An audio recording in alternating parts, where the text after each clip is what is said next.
Hey everybody, today we're starting some sweet peas. I've been soaking them for a little more than a day and a half. But they're gonna go into the soil blocks and then under the lights. I probably heat mat for about 24 hours and then hopefully we'll have some little sprouts soon. So here we go. Okay, and now that I have those all in the soil blocks, it says that I need to cover it up with something. So I'm going to use vermiculite. I'm going to go grab that real quick.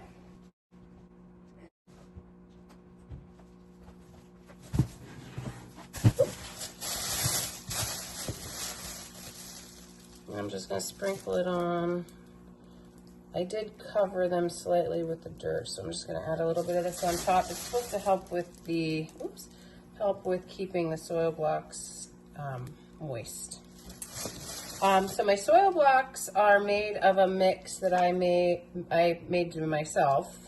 It's a mix of coconut core, which I rehydrated, worm castings, a little bit of soil that I had in the shed, and just some vermiculite all mixed together. I got it really, really wet, and then I was able to make my soil blocks, and it was a lot easier to make them when the soil was super, super wet. So worked out a lot better for me this year than it did last year. So last year I struggled with it a little bit. So I was able to make the larger ones and some of the smaller ones for some of the smaller seeds, like my snapdragons. So here they are. They're going to go back under the lights.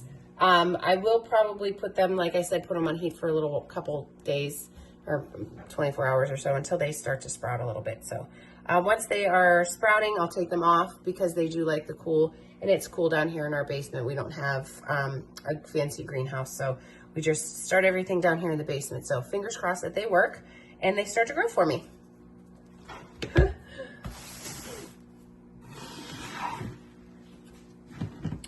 Okay, so these soil blocks, when I made them, they do have a little indentation for the seed, but I don't find that they're very big. And by the time the soil blocks are punched out of the little thing, a lot of the times you can't really even see them. So I'm gonna go through real quick and just kind of make that little hole a little bigger. Plus, these seeds are pretty big.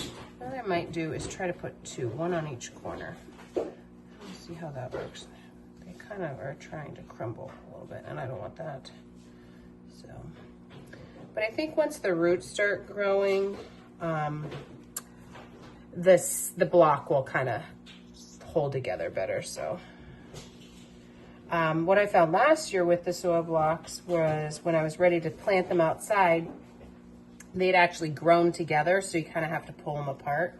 But they did really good and were really strong and healthy. So I'm hopeful that that's going to happen again.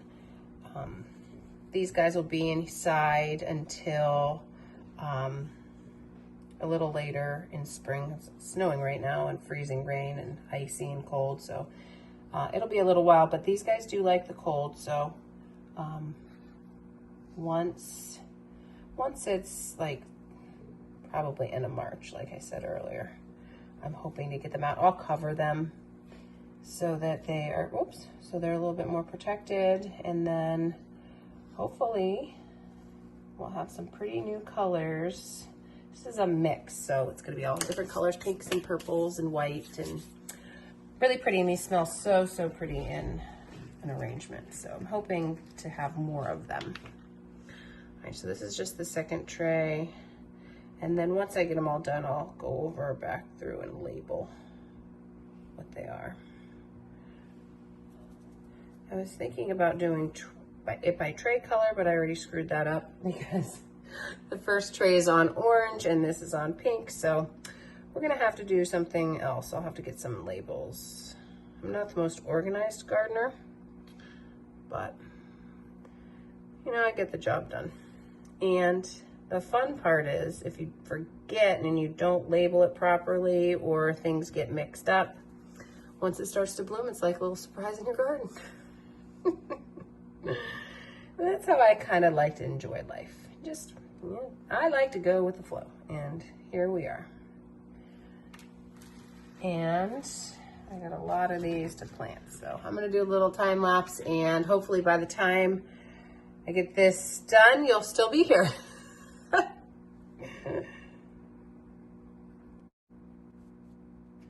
This is one thing that I find to be tedious and quite boring.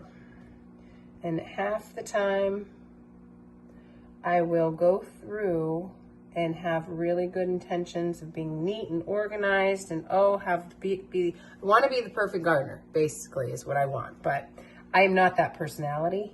So by the time I'm about 3 or 4 trays in, I'll probably just start dumping the seeds on top, and then I'll worry about the rest later. I'm sure some of you can relate, and I'm sure some of you are a lot like me. I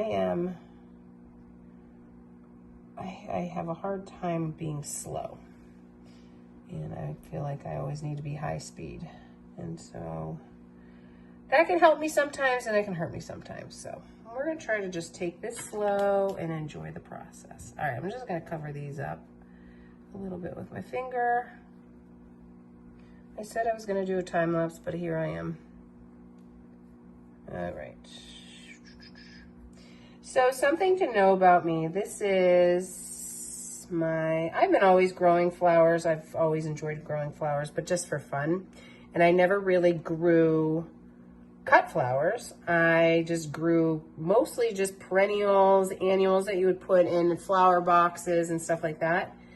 So during COVID, like a lot of us didn't have anything to do, I started following some YouTubers and really thought that it looked like a lot of fun and that I would really enjoy the process of growing flowers myself. So I ended up just ordering some seeds. I actually ordered some floret seeds and was really pumped and excited to have some of those. So my first season, not even a season, I didn't sell them. My first year that I grew cut flowers, I just grew the floret flower seeds for myself and maybe a couple mixed in from Lowe's that I picked up, or anywhere that I could find, because in Walmart, I couldn't really find anything because we couldn't really go anywhere. So I ended up growing my own flowers, and I had really pretty bouquets that summer. And then I thought for next summer, I want to do it again. And I ended up buying even more seeds and threw together a couple bouquets and called a couple of my friends and said, hey, if you saw these, would you buy them? And they encouraged me, and so I put a little stand at the end of my driveway, just a little old table at the end of my driveway, and God, I sold one, and I was so excited. I ran down there and danced around with the money in my hand, and I ended up, we live in the country, and so we don't get a lot of traffic, but that selling one bouquet was all I really needed. It made me have a little spark inside of me, made me feel good. It made me want to just try a little harder. And so I ended up putting that table up the road from me where my family lives. And gosh, I thought great. And so last year I thought I'm going to try it again. And so my husband and I built a little stand. If you follow us on Instagram, Big Dog Blooms 814, we built a little stand last winter, and I got to be real creative, and I love to do that kind of stuff. So I ended up making the little stand and made my own sign, and gosh, I had people come from out of town for my flowers, and I had people buy big orders for their employees and baby showers and bridal showers. So it's been a lot of fun. I really did enjoy it. So here we are, February 2025. I've ordered way more seeds than I should have. I had no business ordering as many seeds as I did, but hey, you know what? It's going to be a good season. I have faith that it's going to be a good season. So here we are, planting some seeds. I already started snapdragons, 500 of them. We'll see what happens with that. I got some dahlia seeds. Who knows? They look okay. Hopefully they'll grow into something that's pretty. Eucalyptus. I planted some eucalyptus. So that's where we are right now. I'm just going to go ahead and finish these guys up, and we'll see you in the next one. Thanks for following along. Bye, guys.